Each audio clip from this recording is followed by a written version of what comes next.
Hello everybody. My guest today is Dean Brennan. Dean is a friend of mine. He is the CEO of Heart and Soil Supplements based here out of Austin. That's you're probably familiar with Dr. Paul Saladino. That's Paul's company that he co-founded with Dean back in 2020. They started right in the thrust of the pandemic and lockdowns. In this conversation, as in every conversation we've had, we cover a lot of territory. We talk a lot about just the nuance of being a CEO in a growing marketplace, in a growing business. We talk about the dynamic of working with people on your staff who are not always comfortable with you being in the room as CEO. We talk about the challenges of balancing CEO time versus family time. Dean, places a lot of priority on being a good dad and a good husband, and so we talk about that topic. We cover a lot of ground, as we always do, but I always enjoy my conversations with Dean. This will not be the last time that we talk. So without further ado, please enjoy this conversation with Dean Brennan from Heart and Soil Supplements. The direction, yeah. Yeah, man. Well, thanks for agreeing to do this. Like I told you, I don't like to come in with set questions or a set structure, especially with people that I have some previous relationship with. Yeah. And you've always been a guy that, we have similar stories, both trying to grow families and businesses at the same time, which is complex. But every time we get together, I enjoy the conversation, and might as well do it on camera if you can. Yeah, get some content. Appreciate you having me here. Yeah, dude. I don't do a lot of podcasts, and I'm excited to do this one. It's actually, we can talk about it a little bit, but it's been a little growth challenge for me recently. I realized one day, I was telling everyone on the team I was like, hey, growth happens on the exterior of comfort. And I'm drafting this message to go into Slack to the whole team. And I thought about all these podcast requests I had in my Twitter inbox that I was saying no to. And I knew it like deep down. I'm like, I'm saying no to these because I'm afraid to fail. And so the last probably 6 months to 10 months, I've been trying to push forward and say yes, and just, get in these uncomfortable situations, because my previous career was behind the camera. And so I'm not used to being in front of the camera. Right. And it's a similar thing with being a CEO now. You got to get up in front of the team and talk in front of 30, 40 people, and it's been a bit of a challenge for me to do that. Yeah, but it's fun. It's especially hard when it's your first time going through those things. Yeah, because not only are you dealing with the nuance of something you've never done before, you're doing it publicly in front of 30 to 40 people. Yeah, and if you have the yips, you probably have some level of imposter syndrome as well, where you're like, man, 100%. I don't know that I'm the guy for this. Yeah. And they surely know that I'm not the guy for this. Yeah, I've struggled with that for 10 years. I'm just now at the point where I'm realizing that's not serving me well. And even though it's a constant companion, that imposter syndrome thing, like that's a dragon I have to slay. Yeah. To go to another level professionally. You do, because it holds you down, and I don't know, it gets your thought patterns too much in the negative. Yeah. And I'm kind of a big believer of trying as much as you can with any thought pattern to be above the line, or right. in the positive, and what can I do? And that, when I get in that place where I'm like, why would they listen to me? Who am I to be in this position? It's not productive at the end of the day. It's not. And if you're the kind of person that has built an echo chamber around them with the people that you're responsible to being unwilling to have a difficult conversation with you, you're screwed anyways. Yeah. Like if you're the kind of person that has an ecosystem of people, particularly buddies, like other men, at least this is the case with me. Yeah. If I'm surrounded by people that I know are unwilling to tell me when I'm wrong or when they think I'm wrong, I have a big vulnerability. Yeah. Whereas if I'm around guys that I have enough rapport built with, that I know they're looking out for my best interest too, and I've had circumstances where they have felt comfortable coming to me and being like, hey, that didn't go well. Yeah. That's a necessary part of overcoming the imposter syndrome, because then at least like, well, if I am screwing this up, somebody will tell me. Yeah, yeah. right? Did you experience that, I guess, in earlier stages of your career, like being a CEO? Were there times where you felt like you're just getting like part of the story, or like people were telling you what you wanted to hear? Yeah. And The imposter syndrome thing I have dealt with since I have worked, yeah, since I've done anything professional. I would say post-college. Prior okay, to then, you're dumb enough, you just sort of go into things with yeah, hubris and I'll figure this out. yeah, But my first job out of college, selling copiers and printers, hmm, door to door, like imposter syndrome is a constant companion. Because sometimes you're talking to somebody that knows your product better than you do, and it's your job to sell them on something that they know better. yeah, So that causes it. But being a CEO, one thing I have noticed is that you don't always get a genuine version of somebody. yeah, You know, I think that humans have not all humans, thoughtful humans have a truth detector somewhere buried in their brain hmm, where you can just get a sense that somebody's bullshitting you or that you're getting a genuine version of them. yeah, And I think the more status you have, earned or not earned, just because of your title, hmm, is going to put a certain percentage of people that you're in the room with on tilt automatically. yeah, Where they just know that's the CEO, make sure you're saying the right things. They're getting the yips, yeah, right? It's the same thing. yeah, So I do notice that. And it's not, I try to foster an environment with our people where they're comfortable as possible doing what we've hired them to do. hmm, And my presence in the room shouldn't affect that, but it does. yeah, yeah. It does. Do you run into that too? I do, yeah. It's been an interesting transition. Like our company it's Heart and Soil, and it's grown fairly quickly since 2020. So we're 4 years in business, and I was there in the beginning. So you go from 5 people in a room, 3 people in a room to 30 full-time employees. In the beginning, you're in the room every single day with everybody, and you have really great rapport. People know you, they know your personality, they know what you like, what you don't. You know that about everybody else, and you're in the weeds solving problems every single day. And then fast forward to today with 30 people on the team. We have a lot of new hires that I've maybe spent a couple hours with, but they've been there for like 3 months. And from my perspective, I'm like, yeah, my door's open, come in. I tell everybody that. But sometimes you figure out that there are some issues, and then you're like, well, why didn't anybody come tell me? I put office hours on the calendar. When I pass people in the kitchen, I'm like, yeah, come talk to me if anything's going on. But that doesn't happen. And I've realized at this point, like, oh, it's because I'm the CEO. Because I forget that I'm the CEO sometimes. Yeah. In my mind, I'm that person that started 4 years ago that's just focused on the business, trying to grow it, trying to do this and that. But I forget about that dynamic a lot of times. And I can tell when I talk to some folks, that have just, maybe they've been on the team for 3 months or they're new, there's a certain energy to where I can tell they're like, I'm talking to the CEO, and I'm going to kind of hold this back, and I'm going to put a smile on my face and say everything's good. And it's been good for me to recognize that, because I can, there's things I can do in that conversation to try to kind of like knock down that barrier and kind of get to what's actually going on. But yeah, I have noticed that, and it's been a little challenging trying to adjust. Yeah, it's hard. It's Yeah. hard when you don't think of yourself on that pedestal, and then you recognize the effects of being on that pedestal for some people.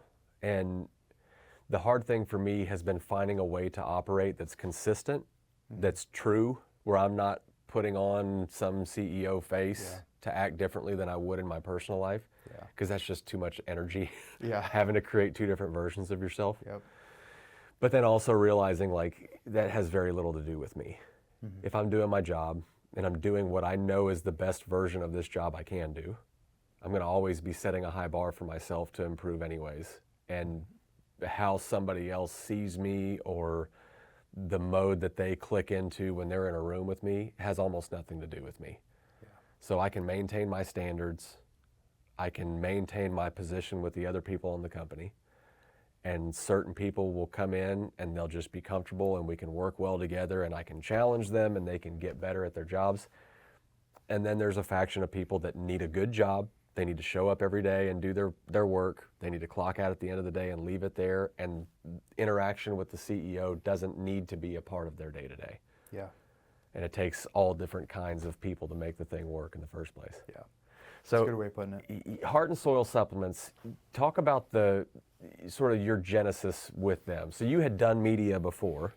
Yeah. Talk about that a little bit. All right. So I went through a very unconventional path to becoming a CEO. I still wake up some days and I'm like, how the hell did that happen? Yeah. But the funny thing is I've always had kind of an entrepreneurial type of spirit. You know, I was a guy that had a career, but I was starting a business on the side. Why? And Why did you have that entrepreneurial? Did you have family that were like that? Yeah, I've thought about this a lot because I've been asked that question a few times. And at first I'm like, I'm just wired that way, but why? Well, my dad was an entrepreneur. And growing up, he, like when I was born and probably up until like 5 years old, he was running a business out of our garage. He got laid off. He was an appliance technician. And pretty cool story. So he was laid off. He had another job offer to do tech work, appliance technician work. He was going to be paid more money than he made at the place where he got laid off because he was a really good technician. And he had 2 kids at home, a mortgage, not much in savings. And my dad was like, I'm going to bet on myself. And he turned down that other job offer and just started hustling. And he was picking up used appliances around town, bringing them to the garage, cleaning them up, reselling them, word of mouth, appliance repair. And this is kind of the cool thing from, I don't know, like a marketing strategy. He would go to ABC Warehouse and Home Depot and a couple others multiple times during the week and just talk with the managers there, the people that were on the shipping side and the people in the appliance section. And every so often they'd have a little problem like, we're not sure what's wrong with this, and he'd fix it. And he did that for a while. And I don't know the time period, it might have been 6 months later. ABC Warehouse was like, hey, well, we want you to be one of the contractors, so like all of our warranty rework, we'd like it if you were to do it. Would you do it? Yes. And so he did that with a few really big companies, and then bought a little old antique shop close to our house, turned it into a kind of a showroom and business, and then pretty soon he was serving 8 counties in Michigan and had 12 employees working for him. And I'd work at the office as a kid, and so my dad was always in that mode. Yeah. Right. Like he worked every Saturday that I knew him, unless we were taking a family camping trip. Kind of demanded a lot out of me at times to work the phones in the office, look up parts. And so when I thought about that, I'm like, okay, well, that's where that comes from. Yeah. And I kind of looked up to my dad a lot growing up. Didn't realize how much until later in life. Yeah. That's common, right? Yeah. And both of his brothers they own their own businesses. My dad's dad owned his own business, and my grandfather on that side was he was a guy that, it was a town of pretty much one stop sign, not very many people there. What part of Michigan is this? This is kind of mid-Michigan. Mid. Yeah, a town called Breckenridge is where he grew up. Okay. And I guess he was the guy in town that went to every auction, bought and resold stuff. So he was a hustler. He just knew how to make money, right? Man, the thought of doing that when you have kids, of taking that leap Yes. when you have mouths to feed, Mm-hmm. that's a gangster move. It is. Because I started Live Oak prior to having kids. Mm-hmm. And the kid factor was one that if we'd have had a kid at the time, if Lincoln would have been born at the time, I wouldn't have done it. Yeah. I'd have chickened out. I think about that sometimes too, because when I moved from more or less the corporate world to start this company, Heart and Soil, I didn't have kids, and it was, my wife had an income stream coming in, and it was one of those decisions that was like pretty easy for me because I'm like, well, I have a skill set. I was a content creator previous to this role. And I was like, if this doesn't work out, I have skills. I can go get another job. But it would have been different if I would have had a kid or two. It would have been a little harder. That's the fear-setting exercise that, I don't know that Tim Ferriss introduced that exercise, but it was in 4-Hour Work Week. Yeah. And it was like, if things go catastrophically wrong, if you make the decision you're contemplating making, how long would it take you to get back to where you started? Yeah. And that math in starting Live Oak at the time, not having kids, it's pretty easy. Like, I can sell copiers. I know how to do that job. So my return back to where I started from is nothing. Yeah. And then I quit my job in September of that year, and in October we got pregnant. It was like, oh man, I mean, it had to happen that way too. Yeah. I think this is one of the things that you and I sort of had as common ground early on, was that whole pathway to starting a thing was pretty similar. Yeah. I think it was, based on previous conversations. For me, it was weird. I was always very interested in health. And that comes from, I have ulcerative colitis. And when I was like 19, 20, I'm so bad with dates and timelines and stuff. But sometime when I was in college, it's probably 19 years old, started having all these terrible symptoms. And I don't want to describe them because they're not, They're vicious. Yeah. They're vicious. And I was so confused at the time because, I was an athlete. I felt healthy other than when that stuff came up. And if you were to look at me, you'd have been like, oh my gosh, that guy's in like tip-top shape, like nothing's wrong with him. But I was, I had this disease and I had to go to the doctor and have all this testing done. And then they put me on meds that they told me, hey, you're going to be on that for the rest of your life. And I tried asking, like, really, for the rest of my life? Like, what caused this? Well, genetics, people in your family have autoimmune issues. I'm like, yeah. They're like, well, that's why you have it. And you hadn't had it prior to 19? Hadn't had anything prior to that. Wow. And I was a little bit frustrated by that, and also just like, it scared the shit out of me because I remember searching it online, and I saw like a colostomy bag, and they had told me like, if this progresses, you're going to be in a colostomy bag. And I was just terrified. I was like, my gosh, come on. Like, I'm a 19-year-old. I'm young and I'm dunking basketballs and like, why do I have this? And thank God. And I don't even know, I didn't read a book, or I didn't do really any research, but I had the intuitive thought that like, okay, I didn't have this before. When I was at home before I went to college, I pretty much ate real food. Like, my parents made dinner every night. We, even though my dad was an entrepreneur and owned a business, we didn't have a lot of money. So we cooked home cooked meals every night. Rarely went out to eat. Like, maybe a birthday, we'd go somewhere, and it's like everyone's getting waters, and it's that kind of thing.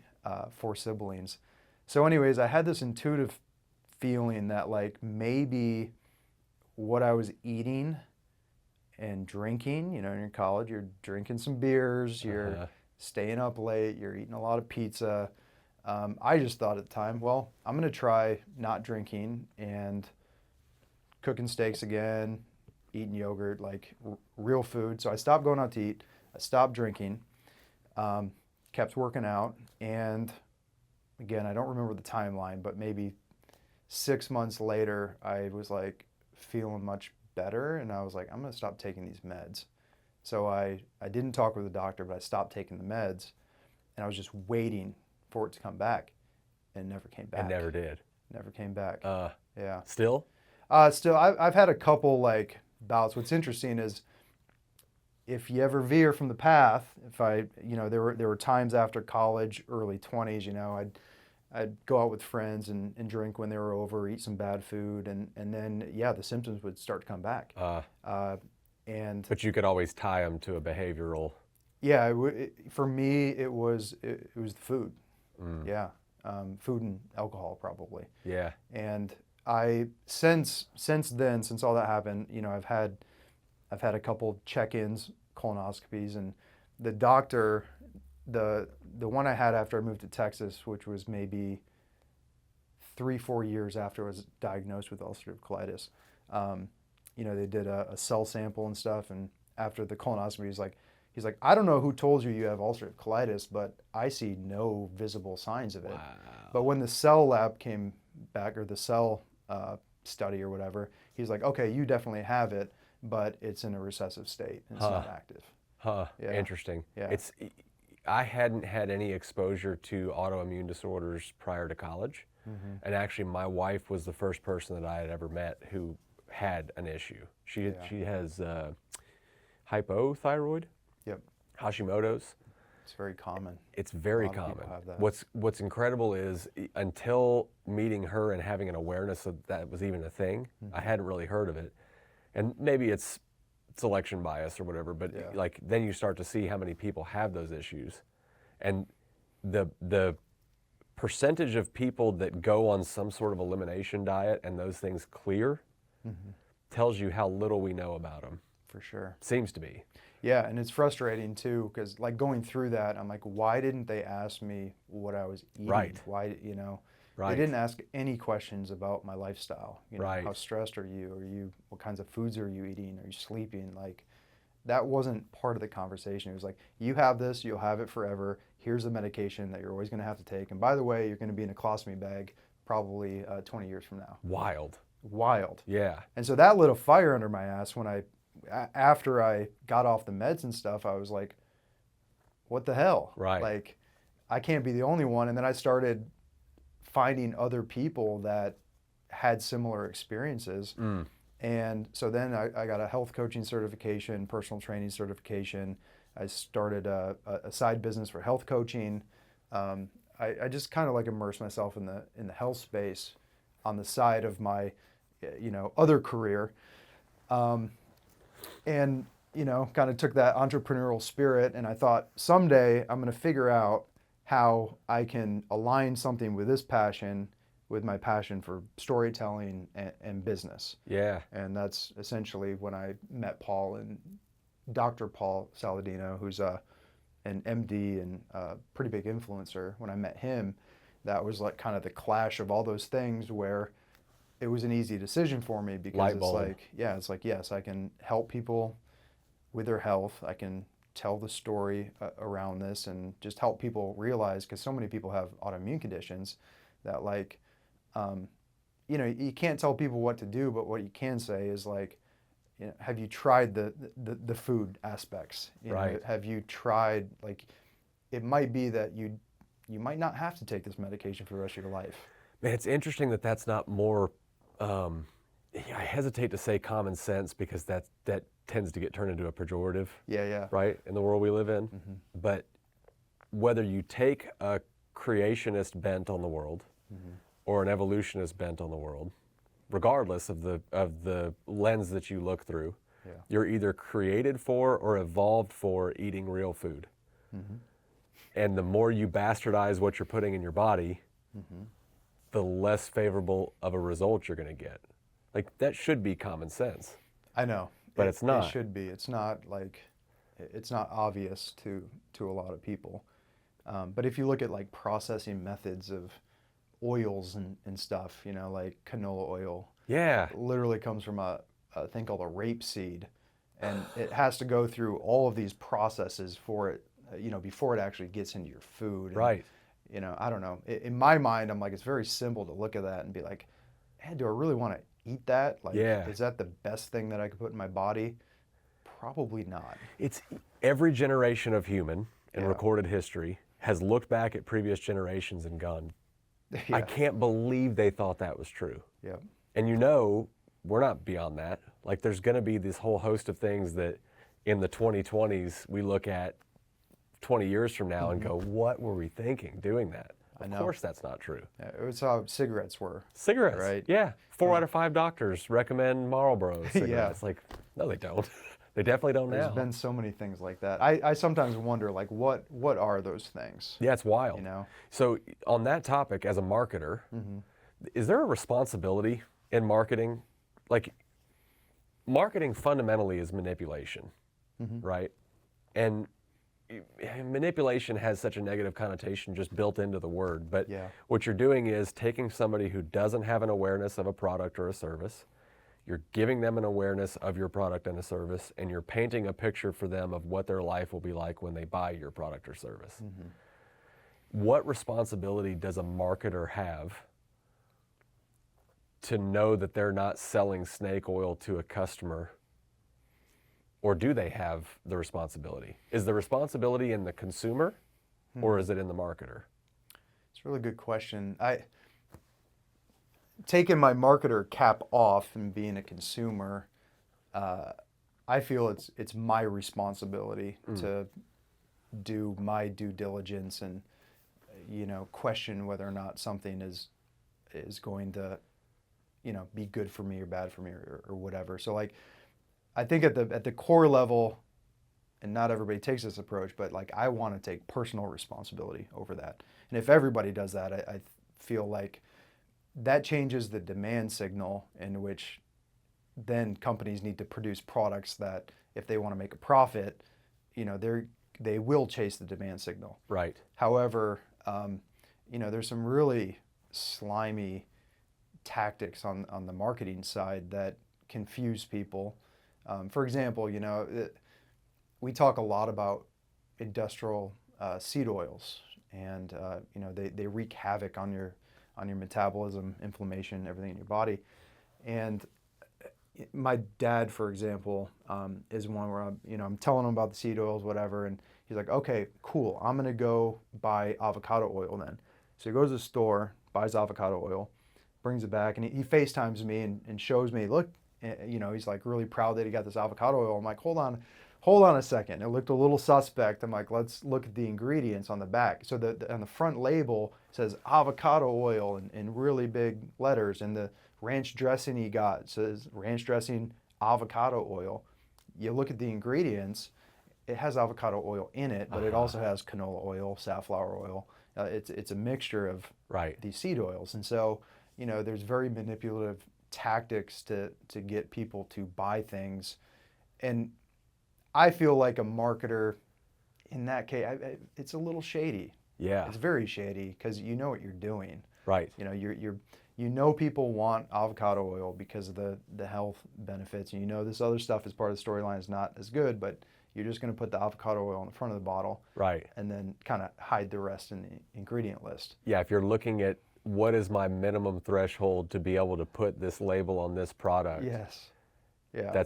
You're probably crossing the line into sliminess. Exactly. Right? So it's up to the consumer at the end of the day in my mind, but I do feel like marketers in general have a lot of responsibility not to lie through omission. Right. And that's where I feel like with our brand, I think it's really important for us to inspire people, because we do sell a lifestyle that's different. It's not mainstream. It's not conventional knowledge, and so there's a barrier there in terms of like educating. But in my mind, if we can, our whole company is made up of people who actually live the lifestyle as well. And so we're not the doctor saying, hey, don't smoke cigarettes, but we're going out in the back and we're smoking like 2 packs on the side. Like we're actually doing it, and we see thousands of customer testimonials and emails that we get. We get invited to weddings. We just recently got invited to a baby shower from one of our customers who couldn't get pregnant for 2-3 years, changed a couple of things with their diet around, took our supplements, and then got pregnant suddenly. Wow. And there's hundreds of those stories. So, for us, it's like I just want to inspire people a bit, and like maybe we can plant that seed that gets them to question something, because I think most everyone have the desire to thrive, like the desire to be healthy, and there's just so much information out there. And you look at news headlines and it's like one day eggs are good, next day eggs are bad. Right. Red meat's good. No, red meat causes cancer or clogs your arteries. It's very confusing. to people. So anyway, that's a long-winded way of saying, like, I think there's responsibility on both sides. Yeah. And for us, we try to tell the truth, and we try not to do the label switching thing, which I think is like a lie of omission. Right. And 'cause at the end of the day, too, you have to have good trust. If you want to be a thriving business and grow, like, you should have a good trust between your consumer and your company. Yeah. And Something I think y'all do a good job of is not conveying to the marketplace that your products are a panacea.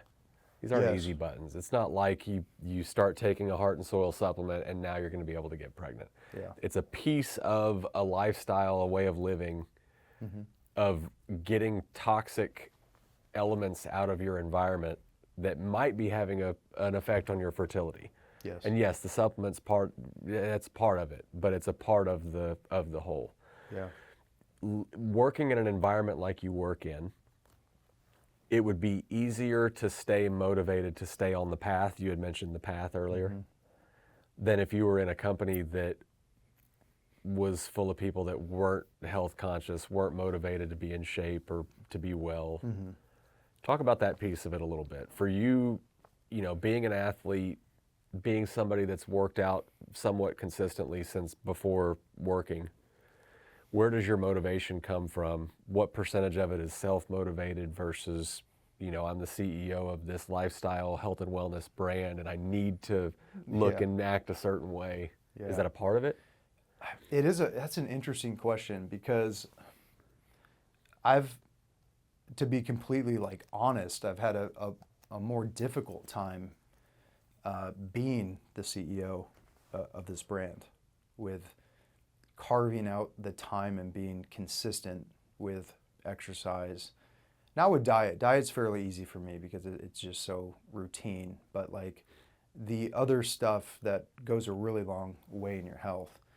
It was funny when I was in the corporate realm, and maybe it's like an identity thing. I was always just so different. I was a guy brewing a cup of coffee and then doing 25 push-ups while I brewed in the office. You were that guy. Yeah, and everyone's like, "What the hell is this guy doing?" What is this guy doing? And I'm like, "Come on, guys! You gotta get up and move a little bit here. We're in this cubicle farm.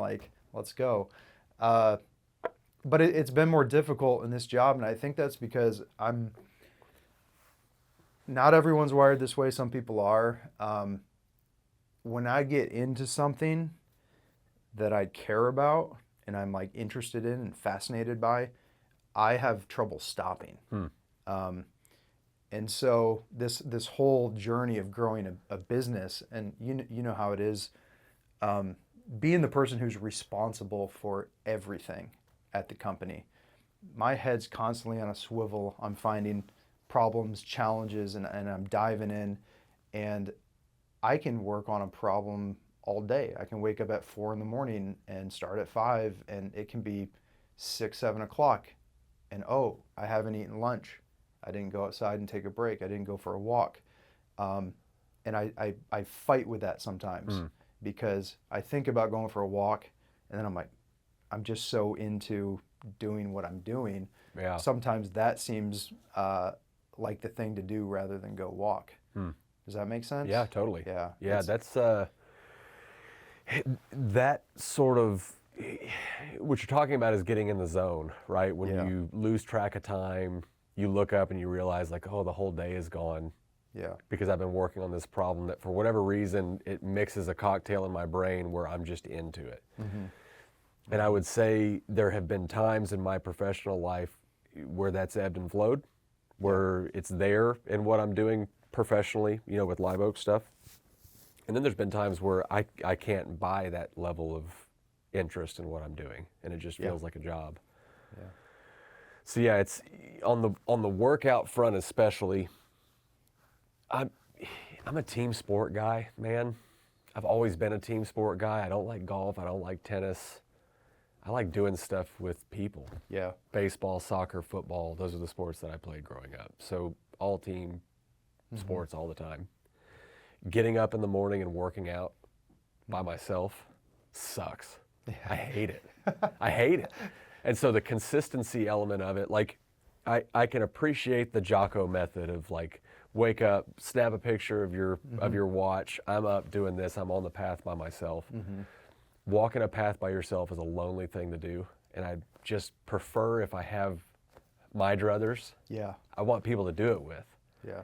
Are you more self-motivated than that? Maybe a little more than that.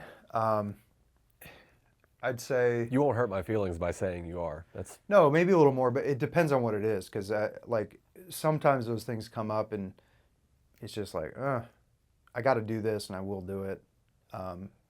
But it's harder for me to get. I have to play mental games in order to get in the zone. It's kind of like when Kobe Bryant used to talk about playing, he'd find these little things that he would just latch onto just because to give him the motivation to, to complete the task, right. to do it. I have to do that sometimes, like even with work. Like if I'm in a spreadsheet trying to figure something out, I have to kind of reframe it to like, oh, this is a big challenge. Let's see if I can get through this in 45 minutes. And I'll start a timer for 45 minutes and then I'll just zone in on it and try to figure it out. Where if I didn't do that mentally, I'd probably have that spreadsheet open on another window and maybe poke in, I'm not going to do that right now. Yeah. Like, so I have to play those kinds of games. The team sport aspect's interesting. My absolute favorite thing to do is play basketball. Not just shooting around by myself, but like getting in a game. Yeah. And there's just something about the competition and, being on a team there where you're all kind of working together, but then mentally too, you have to be on top of it and focused, and you have to zone everything else out. So that's my favorite thing to do. That takes zero motivation. If somebody were to come in here right now and have a basketball and be like, let's go play 5-on-5, I'd be like, all right, like, yeah. Sorry, no resistance in that. Up. But if it's waking up in the morning and like, all right, I'm going to go to the gym and do this workout routine, that's a little more difficult. I think for my personality too, I'm more of like an intuitive worker outer.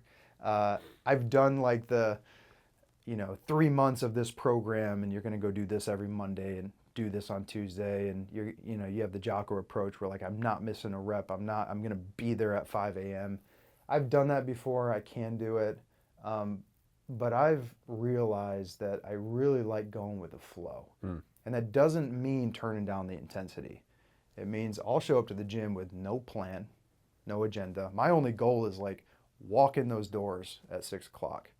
And when I'm there, some days I might be like, I'm going to shoot the basketball around for 45 minutes and, get my heart rate up and do that kind of thing.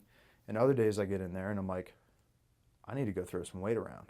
And, I'll have a short, very intense workout. And I found it for me to be able to stick to that a little better because it's kind of fun. It's like, what am I going to do today? Right. Kind of surprising yourself. Rather than here's my checklist, I got to check all this stuff off before 9 a.m. or whatever it is. I've never been into workout stuff enough to be able to craft like a super creative workout. Yeah. When I'm doing workouts, it's usually the same kind of things. It's harder for me to be creative there. Yeah.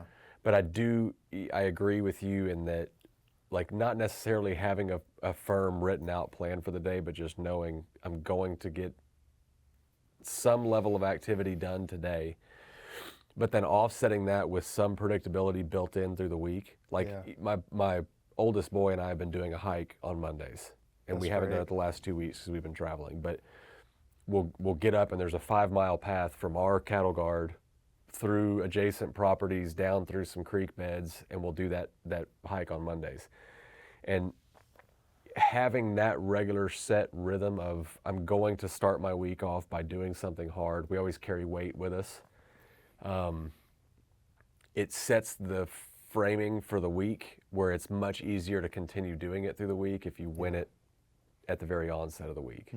So it's a balance of both, I'd say. Yeah, I'm a fan of that. I don't know if Jocko says it, but like, is it eat the frog? Eat the frog. Like, yeah, if you have a frog to eat today, eat it first thing in the morning. Yes. Yeah. I like that concept. It works well for me in the mornings and then also to start the week. Yeah.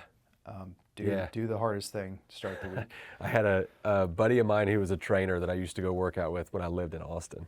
And he always had these, like, he called them gym posters, but it was whatever pithy shit he saw on Yeah. Instagram that day, but he would bring it into the gym. And he had one every Monday. He would say, if you don't work out on Mondays, Mondays win. And for whatever reason, that got planted in a way that was meaningful to me, where I Yeah. think about it on Mondays. If I don't do something today, then this day beat me. Yep. When you work out, do you always work out in the morning? Usually, yeah. Which I also have a conflict because my brain works best in the morning.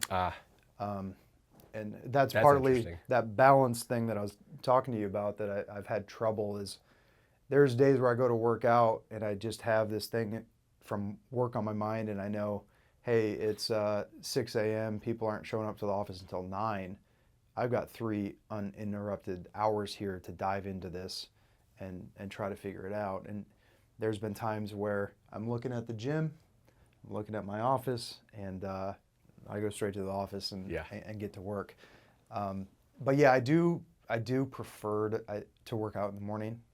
I like getting it out of the way, and also I feel more energized when I do it in the morning. There's like I don't know what it is, you get your blood moving, your hormones are different, but I feel really, really good when I work out in the morning. Yeah, it's romantically, I like being the kind of guy that can get up and work out in the morning. Yeah. I saw yesterday, this guy was talking about how if you can just get yourself to wake up and work out first thing in the morning, you're not a loser. There is no such thing as a loser who wakes up in the morning and gets a workout in before the sun comes up. Just fundamentally, Yeah. if you can just win that battle, you're already not a loser. And again, one of those things that for whatever reason just makes sense to my brain the way that it works. There's also a thing to like, I think some people overcomplicate working out or they build it up in their mind where they think they have to go to this gym, and that works for some people because it's like people that like routines, right? They're like, okay, I go to the gym and then I do this thing. But I mean, I could get just as good of a workout in this room. Just with right body now. weight. Yeah, if you set your timer for 20 minutes and do squat jumps, push-ups, planks, you can do it all right here. Right. And have an incredible workout in 10 minutes even.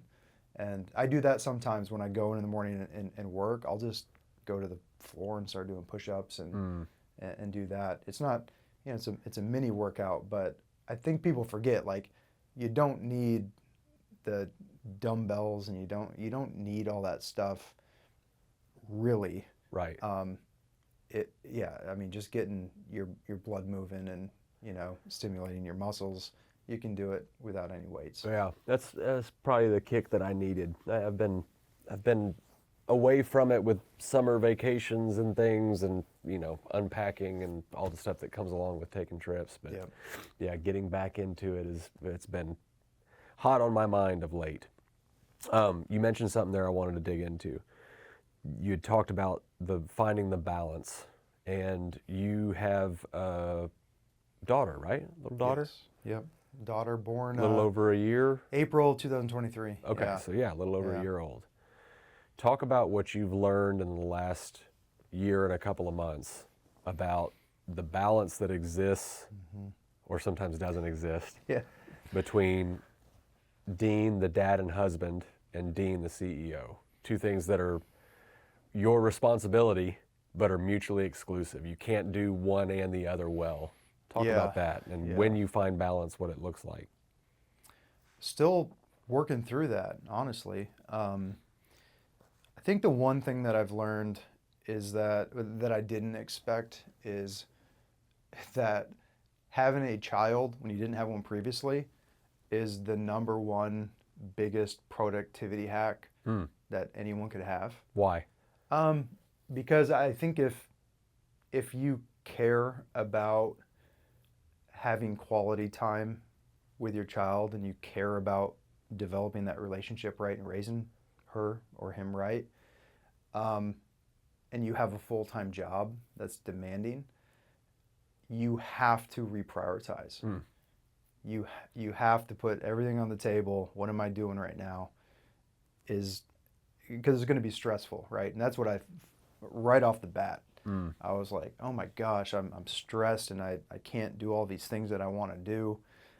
So I had to make a big list and figure out what was important and what wasn't.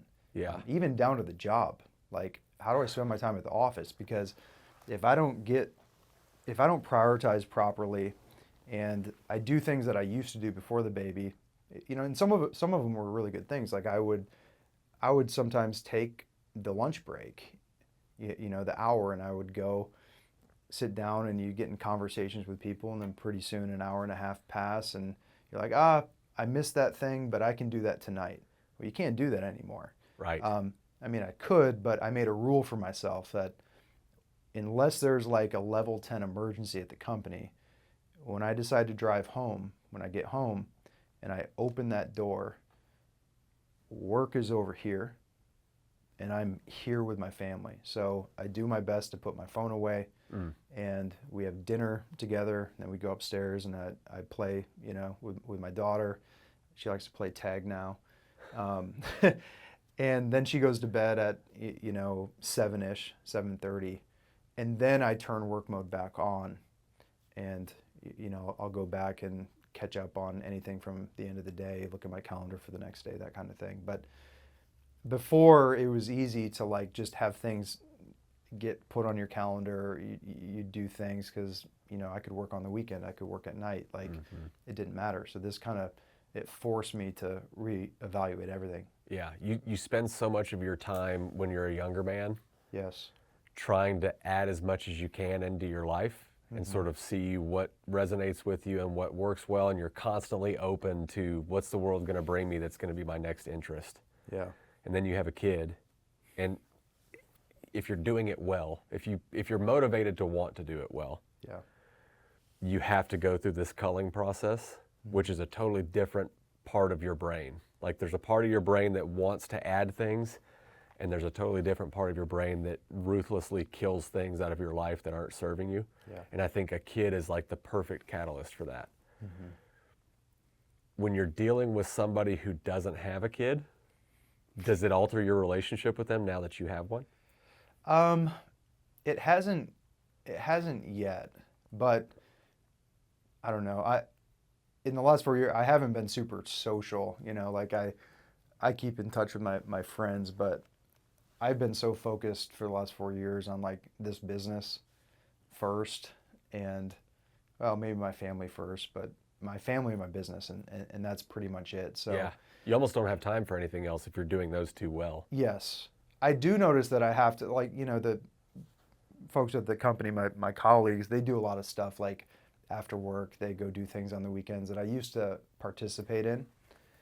And, I've rarely, since having the baby, have gone to like, an after work event or like went to Barton Springs on the weekend to, hang out for 3-4 hours. Yeah. So that has changed, and it is interesting. I got some feedback one time at the company. They're like, yeah, Dean, you're not as social as you were before. And we talked about like some of the new people at the company before that, haven't spent a lot of time with me. That's part of it. So people that have been there for a while have noticed like, oh man, Dean, you're in your office a lot. And it's like, yeah, because I got to get through this by 5 because my goal is to get out of here at 5 and get to my family. And so, I've cut out some of the work extracurricular types of activities. Talk about, so I'm in that same boat, right? Where I have work time that's blocked for doing work things. I have home time that I'm trying to keep those distant from each other. And I like you talked about the opening your door, and now I'm in dad and husband mode. Yeah, think about that before I open the door. I'm like, okay, I'm going inside, because the energy is another thing. Right. Because you can be kind of fatigued mentally. That happens to me a lot. I get home and I'm kind of feeling like, oh my gosh. Yeah, you're beat up by the day. But I have to remind myself, because if I don't, then I'm going to go inside and my wife's going to ask me to do something, and I'm going to be like, okay. Yeah. And what good is that, right? Right. Like, I want to go in there and try to make them feel good and have good energy. So you need to At least I do. I need to remind myself of that. And you kind of need a physical reminder, like a totem. Yes. It used to be for me prior to starting Live Oak, or even when we'd started the company and I was going into an office every day. It used to be my work bag. I would set my work bag down by the front door, and that was like a physical representation of my work brain getting turned off, and now CEO is gone and dad and husband is all that's left. Now it's different because working from home, now it's shutting my office door and opening the front door to the house is this physical barrier. What I find is lacking and is a challenge is that if you only have time for Tanner CEO or Dean CEO and Dean that's dad and husband, the deficiency for somebody like me is that I need a team, and I need, frankly, a team of guys that are doing the same things that I'm doing, that I can use as a sounding board for things that I'm struggling with or challenges that I'm having or whatever the case is. That's not always my wife. Like she can't always be the sounding board for things. It's not fair to her. So how do you make time for that? For the sounding board piece of it? For the camaraderie of having a team of guys around you that you can be honest about things with. Yeah, I guess there's there's the personal sounding board, and then there's the professional or personal, spiritual, and professional.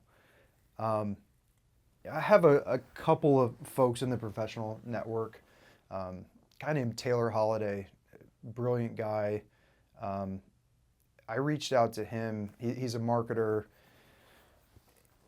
owns an ad agency. He's grown a couple of brands, and really, really good person. I wasn't a CEO or in e-commerce before, I started Heart and Soil, got involved with Heart and Soil. And so when I started, I was like, oh my gosh, I have to figure this out. And I knew enough. The more you learn about something, the less you really know. I knew that much. Yeah, it's the more you realize how little you know. Yes. Yeah. And, in those first 6 months of starting the business, I wanted to make sure I had that, and I still do. You have to have that beginner's mindset where you can't assume you know everything. And so anyways, fortunately, I reached out to Taylor and connected with him, and he's been a really good mentor for me.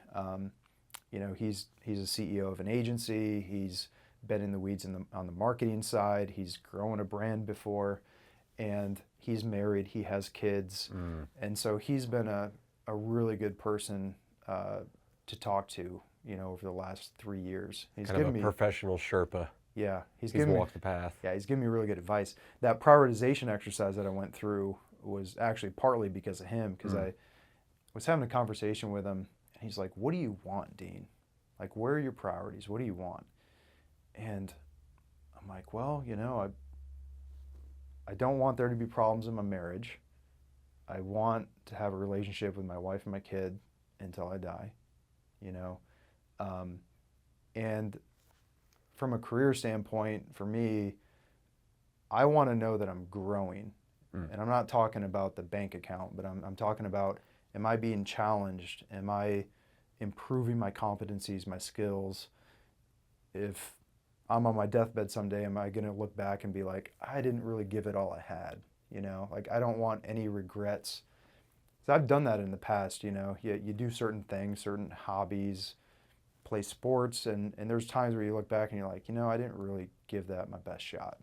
And I don't want that to be the case with my career, or with my marriage, or with how I raise my daughter. Yeah, because the older you get, the bigger those consequences are. Yes, exactly. And he told me, he's like, well, sounds pretty simple to me. He's like, when you schedule your weeks and your months and your quarters, how are you doing that right now? And I was like, well, I talked about the work side. And he goes, well, you just told me that your family and your wife was your number one priority, but when I asked you how you scheduled your time, you only talked about work. And I was like, yeah, you're right. And he's like, let's schedule your calendar for your family right now. He's like, what activities do you have planned? Are you going on any vacations? I'm like, I haven't even thought about vacations. I Yeah. had zero answers for that. And that gave me a little bit of direction in terms of like, okay, when I create my monthly calendar, when I'm looking at the next week, I'm trying to first think, what am I doing with the family? Put that down first. Right. And then, okay, what am I doing for work? It's the challenge that I think prevents most people from doing what we do or Yeah. doing it well. And it's that if you could set your calendar to it in a way that's predictable, you could just look at the next year of your life and say, well, I'm going to spend 50% of my time here and I'm going to spend 50% of my time here. But anybody that's lived what we're living knows there are weeks where 50% of my time spent at home is not an option because Live Oak has an issue that's on fire and it requires 100% of my attention or 80% of my attention. Yeah. The difficult thing about it is that there is no panacea, there's no fix to it. It requires constant evaluation. It requires constant admission of failure. Yeah. Oh shit, I'm spending too much time at home. I've been neglecting Live Oak. And it requires constant course correction.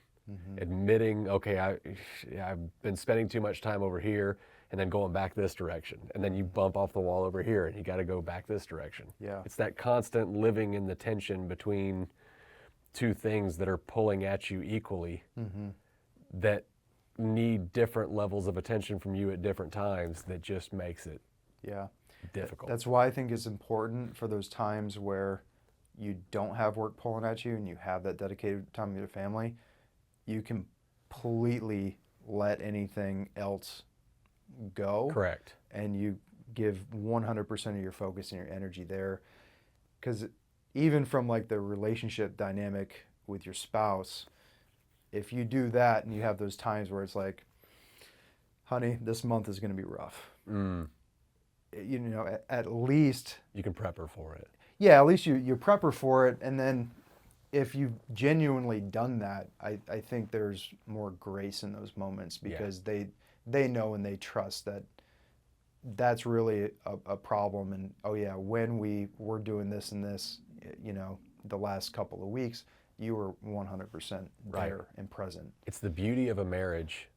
Yeah. Is that to do what you're doing well requires a partner on the other side doing what she does well in order to maintain the family dynamic and understand that there's going to be times when you're not available because you're having to do the thing that also pays bills and all the things associated with that. Exactly. Yeah, man, there are these little times, they don't happen often, but when they happen, they're distinct. And the more you recognize them, the more distinct they get.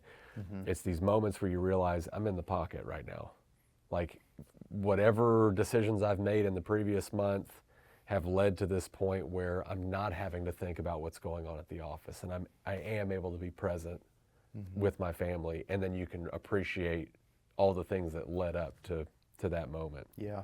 Yeah, those are tough. That's good stuff. We're almost through with our hour here, but I do have one more. Man, this is going by fast. It goes by quick. Yeah. Yeah, man. That's having good conversations with people that you just enjoy having conversations with. It goes rather quickly. Love it. Talk to me about you've got a kid, so you're thinking more and more about the future than you did, say, a year ago. When you think about the future, there are plenty of things to be worried about, to be pessimistic about. Talk about the things that make you optimistic. What are the things that you see in the world, in your company, in your personal life, whatever the case is? What makes you optimistic?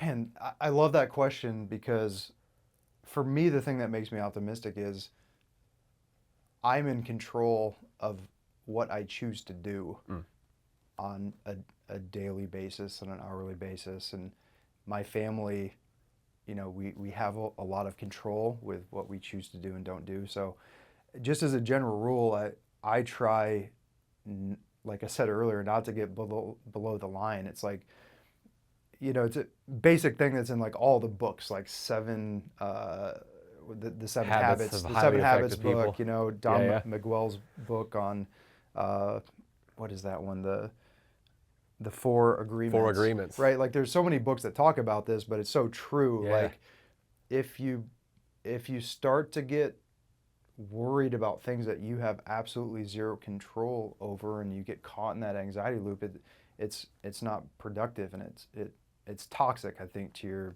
your mental health and your brain. So like the optimistic thing for me is there's just so much opportunity into the future. Yeah. I'm really excited about, as a family, seeing my daughter, like getting to hear her talk. Like I'm so excited for that. And because, you know, you've had kids, there's times where I'm like, what are you thinking? Or like, what are you trying to communicate to me? And she walks around the room and she's like, blah, blah, blah, blah, blah, blah, blah, blah, blah, blah, blah, blah, blah. Like, that's what it sounds like. Yeah. And I'll actually talk back to her sometimes. I'm like, blah, blah, blah, blah. And she like looks at me, she's like, blah, blah, blah, blah. And I just want to know what she's trying to say. Yeah. So like, I'm really looking forward to that. Are there more kids planned for the future? Are y'all talking about that at all? Possibly, yeah. I think we do want to have another kid at some point. Yeah. Just not now. Right. I don't know if I could handle that right now. I mean, I could, but your time in the scales, future, your yeah. love scales too. Yep. What else am I optimistic about? I'm really optimistic about the future of Heart and Soil as well. Talk about that a little bit. Yeah. Why? Why are you optimistic about the company's future? Oh, I'm optimistic because what we talked about earlier, everyone knows more than one person who has an autoimmune condition or who struggles with their health. And yeah, we have about 300,000 customers lifetime. But if you look at the population and how many people are struggling, there's a lot of people out there who, you know, have an opportunity to do something a little bit differently and live out their dreams. You know, I'm talking about the dreams of being able to play basketball with my daughter, you know, when I'm 60 years old. I want to be able to do that. And it's sad to me that there's just so many people who want that, but they don't know how to get there. And so I'm very optimistic about just being a part of something that can help reach people and provide a product that can help. And, you know, our team is awesome at Heart and Soil. We produce a lot of content, and I think there's like 1 million stories that are waiting to be told. So I'm really excited about doing those kinds of things. Yeah. And yeah, I don't know. Like sometimes I'm in meetings and you hear like, oh man, the economy's not so great and consumer confidence is down, and like, oh, we're competing with the political season here and everything else. And I'm like, good, let's go. Like, Yeah. you know, like Everybody else has dealt the same hand there, so. yeah, everyone is dealing with that at some level. And again, I'm not in control of the political landscape, but I am in control of like our story and how we tell it and who we tell it to, and how we do those things. So I'm just looking forward to that challenge of competing with that and growing the business, because like I said, there's so many people out there who could benefit from what we have to offer. And back to the sales thing we were talking about, I would feel very weird saying that if I didn't truly believe in what we're doing and what we're selling. You went door to door and sold stuff before, right? For a long time. And there's times I've had to do that in my career too, where I got to talk about something, but I don't necessarily believe it, and it's hard to do. Yeah. And it's funny, I can sit here on a podcast and be like, yeah, I'm excited to sell this stuff. I'm excited to tell these stories. I'm excited to grow the business. I'm excited to go through all the future challenges that, you know, have to do with the business and getting more complexity, more people on the team. You know, there's been a lot of challenges up to this point, and it's kind of fun if you look at those things like, hey, there's a learning experience. Let's see how I can do this. Oh, let me do it this way this time, right? Like, Yeah. those are all growth opportunities. So anyways, I'm rambling, but yeah, I'm stoked about the future. A lot to be excited about. A lot to be excited about. Yeah, the cool thing about our position is that I look at it through the lens of a sphere of influence. Yeah. Right? Like I have the ability, I don't have the ability to affect what happens in November, let's say. political cycles, my input to that is one vote. So the level of my own personal time and energy that goes into making that decision needs to be somewhat in line with what I'm actually willing to contribute to it, right? If I'm not going to get involved in politics, which I'm not, well, then my input is one vote. So my time needs to be spent in line with what the investment is there. But on the other hand, I have close to 40 people that work day in and day out with Live Oak who, if I'm paying attention to the way that I'm carrying myself and the things that I'm talking to my team about, I have the ability to influence 40 other people who then are going to interact with customers day to day and are going to interact and are going to influence the way that those people look at the world too. Yeah. So you have a responsibility there to carry yourself in such a way that you're influencing 30 people that work at Heart and Soil who are living the product and living the lifestyle that are then going to influence 300,000 buyers. And your addressable market, like you said, is so much bigger than what you've already seen. Like there is a lot to be optimistic about there. So yeah, it's good stuff, man. That's a good point. Dean, I had 9 questions written down and we got to like 4 of them. Perfect. So we got plenty more Part meat 2 on in the bone. future, Dude, baby. if you'll do it again, I'll do it as often as you want Yeah, to. heck yeah. I appreciate you making time for it. I've enjoyed it a lot. Appreciate it. Thanks for having me on. Yeah, it's been good to know you. Yeah. Cool.